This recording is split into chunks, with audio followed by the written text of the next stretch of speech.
J'ai interrogé un peu les enseignants et les différents responsables d'établissements au niveau du primaire et du secondaire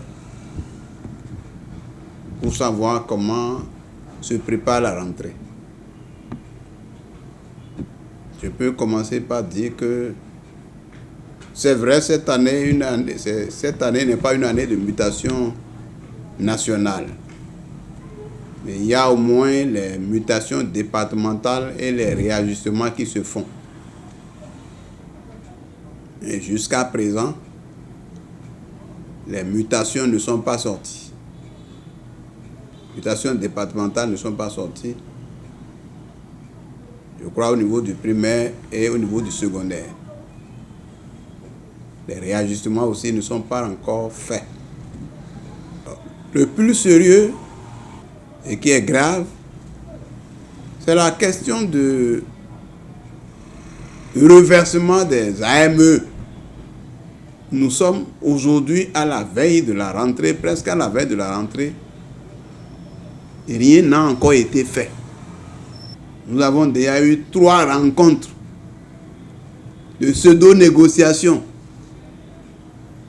où je crois que c'était la première fois, c'était le 16 mai 2023, le 25 mai et le 28 juin, où nous avons posé le problème au gouvernement, où on nous disait oui, donc le reversement, on est en train de se préparer. Nous sommes à la veille de la rentrée. Les AME qui devaient être reversés ne le sont pas encore. Certains responsables syndicaux écrivent au ministre de l'enseignement maternel et primaire par rapport à ça. On n'a pas besoin d'écrire au ministre. On en a déjà discuté. C'est une décision du chef de l'État. La décision a déjà été prise. Et certainement que c'est le même chef de l'État qui n'a pas encore pris la décision, parce que maintenant, il s'agit du chef de l'État et du ministre des Finances. Près de 25 000 AME qui ont passé des concours pour aller dans les écoles de formation. Ont passé examen de sortie pour finir la formation. Ont passé concours pour être AME. Et aujourd'hui, au lieu de les reverser, on les fait tourner encore en rond, ils vont passer test, ils vont faire formation, ils vont faire ceci. Des gens ont fait même déjà près de 4 ans. Or, normalement, ces gens-là, il faut déjà les reverser. À partir du moment où il a fini la formation, et même pour ceux qui n'ont pas de diplôme professionnel, ceux qui ont été recrutés avec diplôme académique, ils ont travaillé, certains ont fait 1 an, ils ont fait des recyclages, ils ont fait des formations, ils sont déjà aptes à être reversés. Tout cela devait être reversé. J'apprends qu'on demande encore aux enseignants aspirants de confirmer leur disponibilité pour la rentrée. Ça veut dire que le gouvernement n'est même pas prêt à les reverser. C'est grave. Jusqu'à aujourd'hui, rien n'est fait. Comment voulez-vous que ces gens-là aient le moral pour travailler? Il faut que le gouvernement du président Patrice Talon reverse les AME comme agents contractuels de l'État. Au lieu de s'occuper de la guerre au Niger et tout ça, non. Peut-être que c'est là, on prend l'argent encore pour aller dépenser pour autre chose. Il faut s'occuper des problèmes de l'école. On nous appelle encore pour dire négociation. Négociation, on va négocier combien de fois? On va parler de quoi? On dit vendredi prochain, on n'a qu'à venir encore. Or, on en a déjà parlé à plusieurs reprises. Si on regarde par rapport toujours à la rentrée, il y a question de primes de rentrée. Les primes qu'on verse aux enseignants. C'est vrai que le gouvernement avait parlé d'augmentation des salaires sans nous expliquer qu'en fait, dans ce qu'il appelle augmentation des salaires, il y avait la mensualisation des primes. Mensualisation des primes. Dans les faits, c'est ce qu'on a constaté. Donc, au niveau aussi des enseignants, on veut mensualiser les primes. Et quelles primes? Où toute l'année, les primes rassemblées ne dépassent pas 100 000. Ça fait 109 000 ou combien? 109 000 qu'on veut diviser par 12. Y compris des primes de rentrée. Au niveau des enseignants du primaire, du secondaire, même du supérieur, il y a des primes qu'on appelle primes de journée pédagogique, par exemple. Des primes de rentrée. Les primes de journée pédagogique, c'est 25 000. Les primes de rentrée, c'est 21 600. On veut les diviser par prime de rentrée. Ça veut dire que c'est à la rentrée qu'on donne ça pour permettre à l'enseignant de pouvoir régler de petits problèmes. On veut diviser ça maintenant par 12. Prime de journée pédagogique, c'est toujours des trucs de rentrée. Et vous voyez, si on prend la prime de rentrée là, si on divise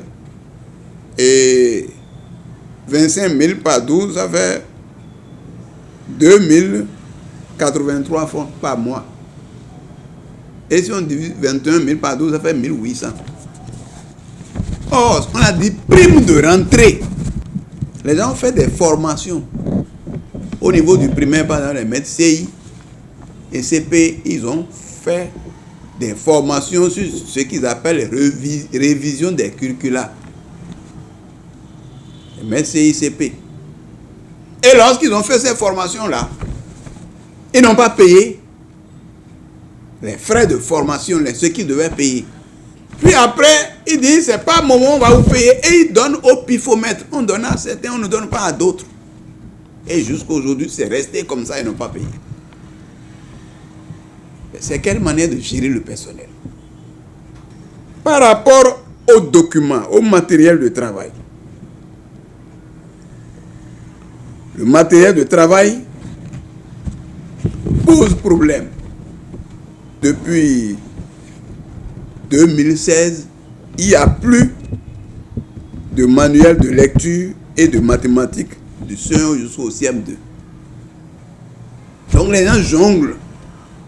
Dans ces conditions, comment est-ce que les cours peuvent être dispensés? Et actuellement là, pour le CICP, il n'y a pas de cahier d'activité pour le CICP. Il n'y a pas de livre de lecture, ce qu'ils appellent décodable.